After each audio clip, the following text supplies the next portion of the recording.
Chapter 4, Part 1. The year after Mr. Carpenter's death passed quietly for Emily. Quietly, pleasantly. Perhaps, though she tried to stifle the thought, a little monotonously. No Ilsa, no Teddy, no Mr. Carpenter. Perry only very occasionally. But of course, in the summer, there was Dean. No girl with Dean Priest for a friend could be altogether lonely. They had always been such good friends, ever since the day long ago when she had fallen over the rocky bank of Malvern Bay and had been rescued by Dean. See Emily of New Moon. It did not matter in the least that he limped slightly and had a crooked shoulder, or that the dreamy brilliance of his green eyes sometimes gave his face an uncanny look. On the whole, there was no one in all the world she liked quite so well as Dean. When she thought this, she always italicized the liked. There were some things Mr. Carpenter had not known. Aunt Elizabeth never quite approved of Dean. But then, Aunt Elizabeth had no great love for any priest. There seemed to be a temperamental incompatibility between the Murrays and the priests that was never bridged over, even by the occasional marriages between the clans. Priests indeed, Aunt Elizabeth was wont to say contemptuously, relegating the whole clan, root and branch, to limbo, with one wave of her thin, unbeautiful Murray hand. Priests indeed! Murray is Murray and priest is priest, and never the twain shall meet, Emily shamelessly, mischievously misquoted Kipling once, when Dean had asked, in pretended despair, why none of her aunts liked him. "Your old great-aunt Nancy over there at Priest Pond detests me," he said, with a little whimsical smile that sometimes gave him the look of an amused gnome. "And the ladies, Laura and Elizabeth, treat me with the frosty politeness reserved by the Murrays for their dearest foes. Oh, I think I know why." Emily flushed. She, too, was beginning to have an unwelcome suspicion why Aunts Elizabeth and Laura were even more frostily polite to Dean than of yore. She did not want to have it. She thrust it fiercely out and locked the door of thought upon it whenever it intruded there. But the thing whined on her doorstep and would not be banished. Dean, like everything and everybody else, seemed to have changed overnight. And what did the change imply, hint?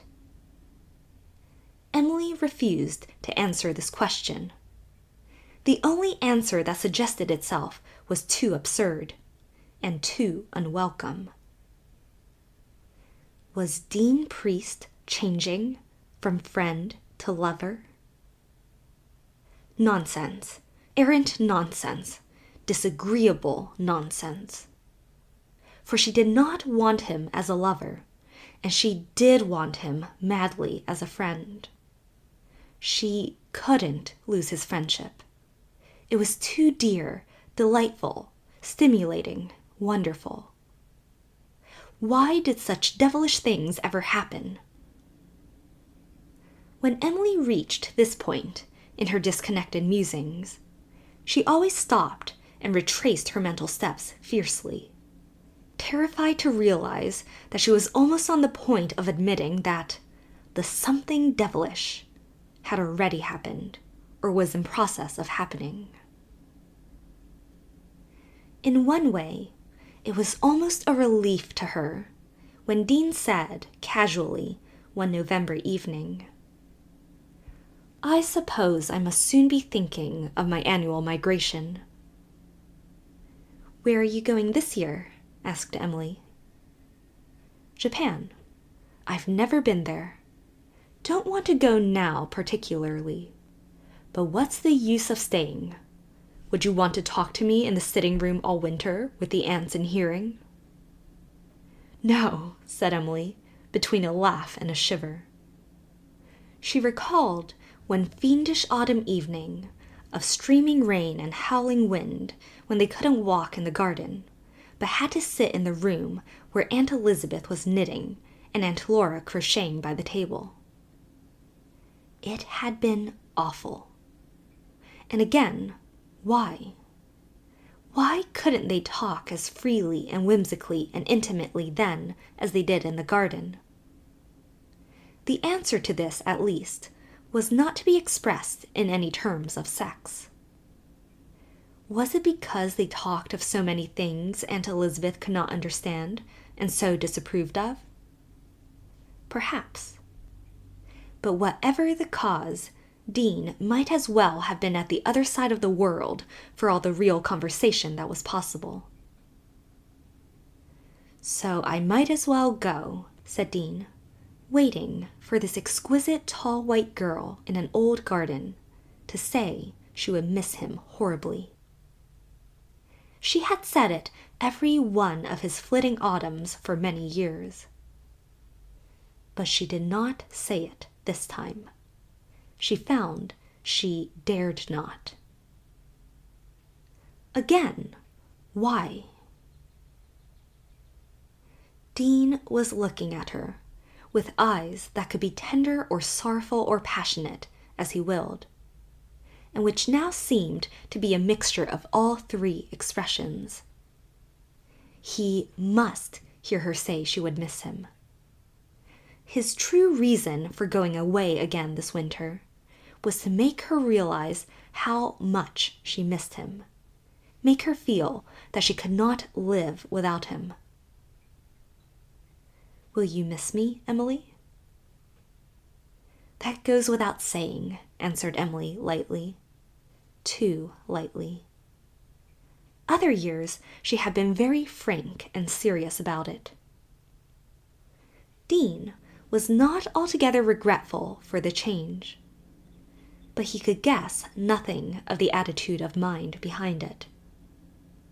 She must have changed because she felt something, suspected something, of what he had striven for years to hide and suppress as rank madness. What, then? Did this new lightness indicate that she didn't want to make a too important thing of admitting she would miss him? Or was it only the instinctive defense of a woman against something that implied or evoked too much? "It will be so dreadful here this winter without you and Teddy and Ilsa, that I will not let myself think of it at all," went on Emily. "Last winter was bad, and this, I know somehow, will be worse. But I'll have my work." "Oh, yes, your work," agreed Dean, with the little tolerant half-amused inflection in his voice that always came now when he spoke of her work, as if it tickled him hugely that she should call her pretty scribblings work. Well, one must humor the charming child. He could not have said so more plainly in words.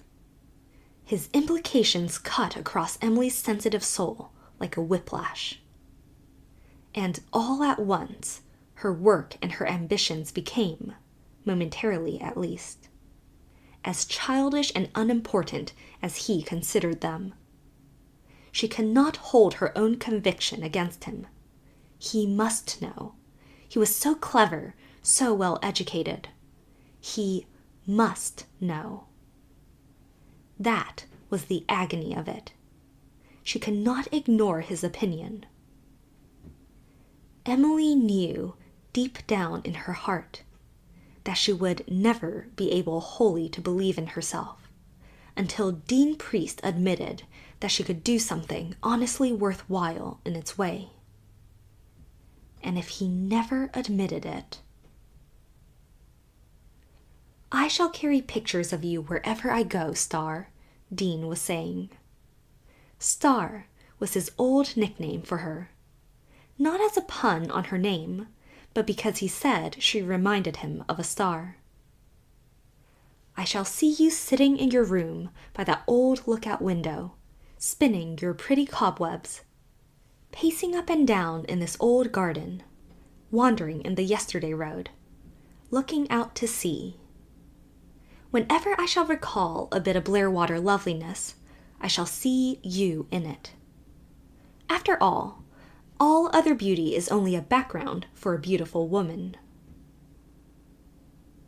Her pretty cobwebs. Ah, there it was. That was all Emily heard. She did not even realize that he was telling her he thought her a beautiful woman. Do you think what I write is nothing but cobwebs, Dean? She asked chokingly. Dean looked surprised, doing it very well. Star, what else is it? What do you think it is yourself? I'm glad you can amuse yourself by writing. It's a splendid thing to have a little hobby of the kind. And if you can pick up a few shekels by it, well, that's all very well, too, in this kind of a world. But I'd hate to have you dream of being a Bronte or an Austen, and wake to find you'd wasted your youth on a dream. I don't fancy myself a Bronte or an Austen, said Emily. But you didn't talk like that long ago, Dean. You used to think, then, I could do something someday.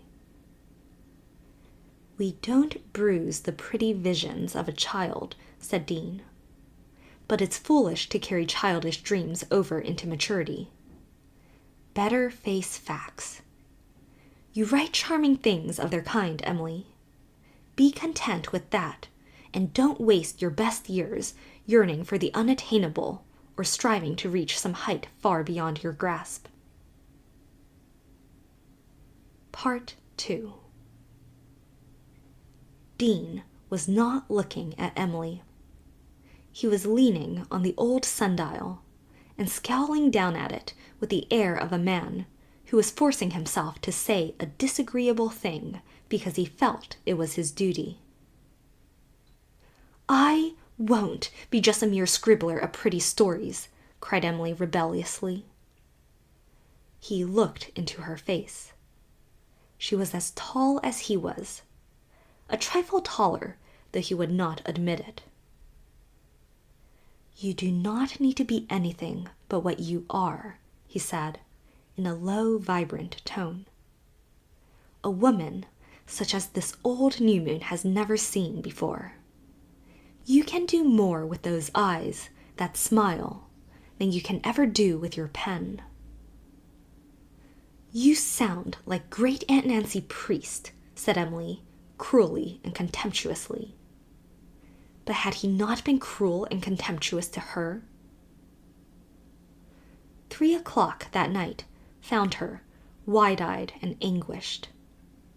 She had lain through sleepless hours face to face with 2 hateful convictions. One was that she could never do anything worth doing with her pen. The other was that she was going to lose Dean's friendship. For friendship was all she could give him, and it would not satisfy him. She must hurt him. And oh, how could she hurt Dean, whom life had used so cruelly? She had said no to Andrew Murray, and laughed a refusal to Perry Miller without a qualm. But this was an utterly different thing. Emily sat up in bed in the darkness and moaned in a despair that was none the less real and painful because of the indisputable fact that 30 years later she might be wondering what on earth she had been moaning about. I wish there were no such things as lovers and love-making in the world, she said with savage intensity, honestly believing she meant it. Part 3. Like everybody, in daylight, Emily found things much less tragic and more endurable than in the darkness. A nice fat check and a kind letter of appreciation with it restored a good deal of her self-respect and ambition. Very likely, too, she had imagined implications into Dean's words and looks that he never meant.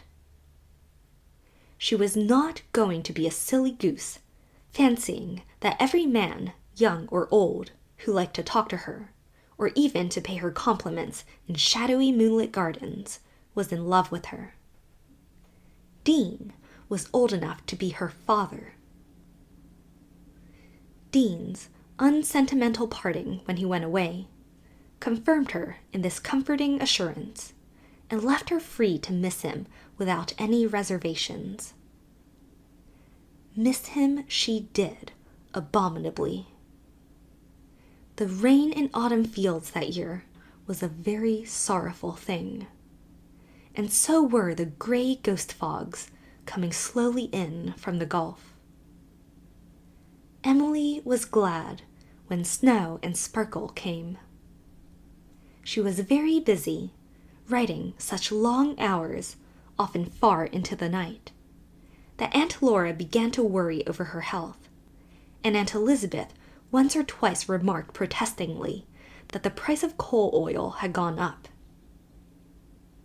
As Emily paid for her own coal oil, this hint had no effect on her.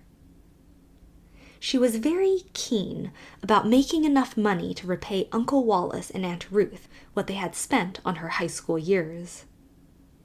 Aunt Elizabeth thought this was a praiseworthy ambition. The Murrays were an independent folk. It was a clan byword that the Murrays had a boat of their own at the flood. No promiscuous ark for them. Of course, there were still many rejections, which Cousin Jimmy carried home from the post office, speechless with indignation. But the percentage of acceptances rose steadily. Every new magazine conquered meant a step upward on her alpine path. She knew she was steadily gaining the mastery over her art. Even the love talk that had bothered her so much in the old days came easily now. Had Teddy Kent's eyes taught her so much? If she had taken time to think, she might have been very lonely. There were some bad hours, especially after a letter had come from Ilse, full of all her gay doings in Montreal, her triumphs in the School of Oratory, and her pretty new gowns. In the long twilights, when she looked shiveringly from the windows of the old farmhouse, and thought how very white and cold and solitary were the snowfields on the hill, how darkly remote and tragic the three princesses, she lost confidence in her star. She wanted summer, fields of daisies, seas misty with moonrise or purple with sunset, companionship, Teddy. In such moments, she always knew she wanted Teddy. Teddy seemed far away. They still corresponded faithfully, but the correspondence was not what it was. Suddenly, in the autumn, Teddy's letters had grown slightly colder and more formal. At this first hint of frost, the temperature of Emily's dropped noticeably. Part 4. But she had hours of rapture and insight that shed a glory backward and forward. Hours when she felt the creative faculty within her, burning like a never-dying flame. Rare, sublime moments when she felt as a god, perfectly happy and undesirous. And there was always her dream world into which she could escape from monotony and loneliness, and taste strange sweet happiness unmarred by any cloud or shadow. Sometimes she slipped mentally back into childhood and had delightful adventures she would have been ashamed to tell her adult world. She liked to prowl about a good deal by herself, especially in twilight or moonlight, alone with the stars and the trees, rarest of companions. "I can't be contented indoors on a moonlight night. I have to be up and away," she told Aunt Elizabeth, who did not approve of prowling. Aunt Elizabeth never lost her uneasy consciousness that Emily's mother had eloped. And anyhow, prowling was odd. None of the other Blairwater girls prowled. There were walks over the hills in the owl's light when the stars rose, one after another, the great constellations of myth and legend.